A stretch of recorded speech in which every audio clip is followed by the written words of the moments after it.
Hello friends, आशा करता हूँ कि आप सभी अच्छे होंगे और आपने बहुत सी बातें सीख ली है। अगर आपकी एग्ज़ाम है तो आपको किन बातों पर ध्यान देना है, क्या आपको करना चाहिए, क्या आपको नहीं करना चाहिए। चलिए मैं आपको याद दिला देता हूँ। टाइम मैनेजमेंट पर बात की गई थी, आपको समय का सही ध्यान होना चाहिए। लिखते समय आपको अपनी उंगलियों को स्ट्रेच करना, इन सब पर बात की जा चुकी है ताकि आपके हाथों पर दर्द ना हो। और अगर आप भी झुक करके लिखते हैं तो आप झुक करके ना लिखें, इस पर भी बात की गई थी, क्योंकि इससे आपके हाथों पर दबाव डलता है और आपके हाथों में दर्द होता है। और कलम के विषय में बात की गई थी, जितना आपके लिए कंफर्टेबल है उतना ही मोटा पेन रखिए लिखते समय। तो इस तरह से आपने बहुत से चीज़ों को आपने देखा है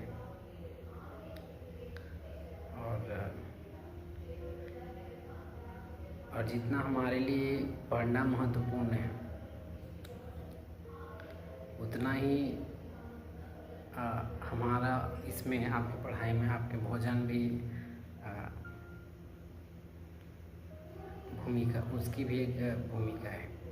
क्योंकि उस समय जब हम लोग पढ़ाई करते थे तो मैं ज़्यादातर कहा जाए तो मैं अपना और ज़्यादातर हम लोग ध्यान नहीं देते जब पढ़ाई करते हैं तो। लेकिन यहाँ पर कहा गया है कि जितना आपका पेन महत्वपूर्ण है उतना ही आपका खाना भी महत्वपूर्ण है। क्योंकि जब आप पढ़ाई करते हैं तो आपका जो माइंड होता है हर समय काम करते रहता है, हर समय काम करता है, तो उसको भी एनर्जी चाहिए। तो इसलिए आपके लिए खाना भी महत्वपूर्ण होता है। अब क्या क्या आपको खाना चाहिए, आपको सुबह उठते हैं, अगर आप सुबह पढ़ाई करते हैं तो आपको क्या करना चाहिए, इसके विषय में आप सीखेंगे अगले दिन। फ़िलहाल अभी तो मैं इस पर बात नहीं कर रहा। और यहाँ पर एक चीज़ है कि जो भी आप सीख रहे हैं, अगर आप इंग्लिश सीख रहे हैं तो आप इंग्लिश जो वाक्य दिए जाते हैं, जो भी वाक्य हैं जिस विषय पर बात की गई है उसे आप पढ़िए, एक दो बार पढ़िए। पढ़ने के बाद इससे क्या होगा, अगर आप पढ़ेंगे तो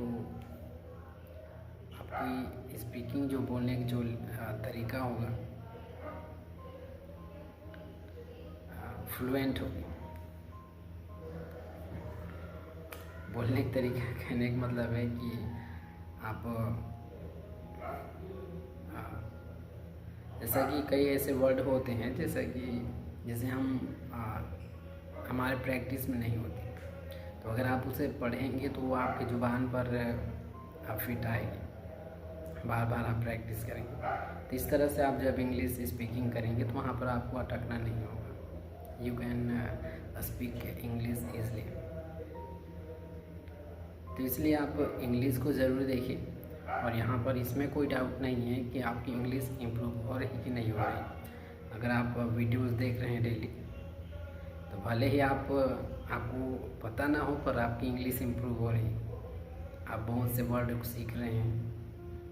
क्योंकि जो भी हम सुनते हैं, जो भी, तो वो हमारा जो माइंड होता है वो उसे समझने का प्रयास करता है। तो भले ही आपको लग रहा होगा कि आप इंग्लिश नहीं सीख रहे हैं, पर आपकी इंग्लिश इम्प्रूव हो रही है।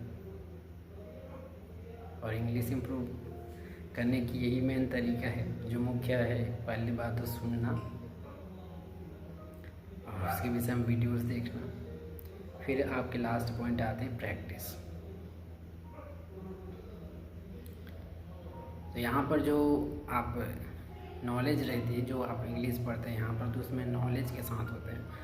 तो वो जो आपने सीखे हैं उसे आप लास्ट में आप अपने शब्दों में, या फिर जिस तरह से आपने पढ़ा है कि वहाँ पर क्या कहा गया, आप उन्हें अपने इंग्लिश में आप उन्हें बोलने का प्रयास कर सकते हैं। जो कहानी या फिर जो नॉलेज आपने, मान लो कि अभी कुछ वीडियोस अपलोड किए जाएंगे आज नहीं, आने वाले समय में, तो वहाँ पर जो इंग्लिश में आप पढ़ेंगे लास्ट में उसे तो हिंदी में भी बताया जाता है आपको।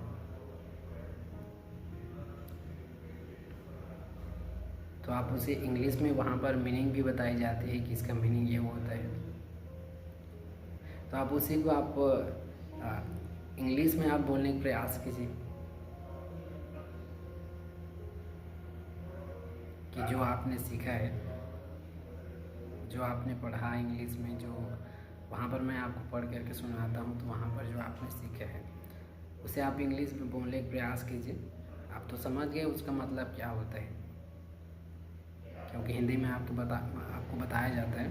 तो वहाँ पर आप क्या कीजिए कि उसे आप इंग्लिश में अपने शब्दों में आप वहाँ पर बोलने का प्रयास कर सकते हैं, और इसी तरह से आप अपनी इंग्लिश इम्प्रूव करें।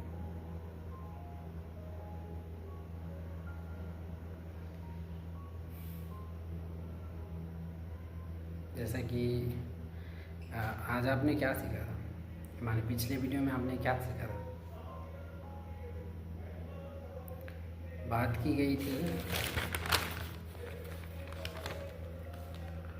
कलम या फिर पेंसिल को आप जोर से ना पकड़ें।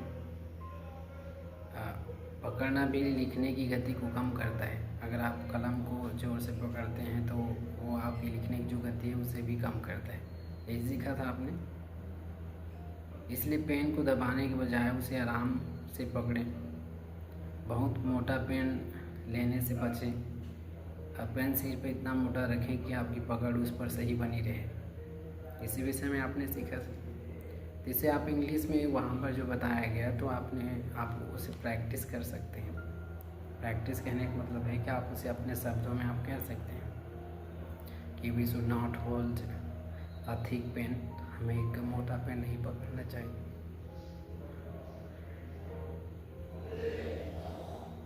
जितना हमारे पास ज़रूरत है, जितना मोटा है, जितना हमारे लिए कंफर्टेबल है। कंफर्टेबल वर्ड आपने पढ़ा था वहाँ पर।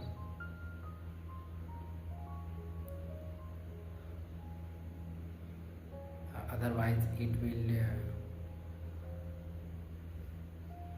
हार्म और सॉरी। तो इस तरह से आप बोल सकते हैं, वहाँ पर प्रैक्टिस कर सकते हैं।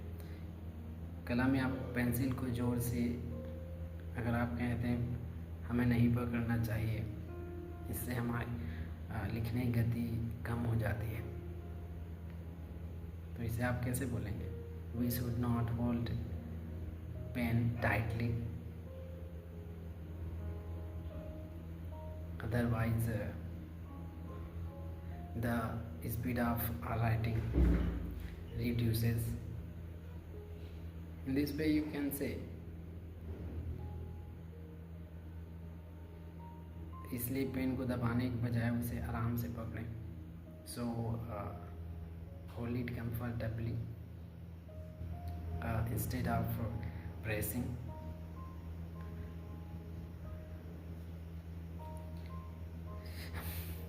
तो इस तरह से जो भी आपने सीखा है उसे आप अपने शब्दों में आप उन्हें कहने का प्रयास कीजिए।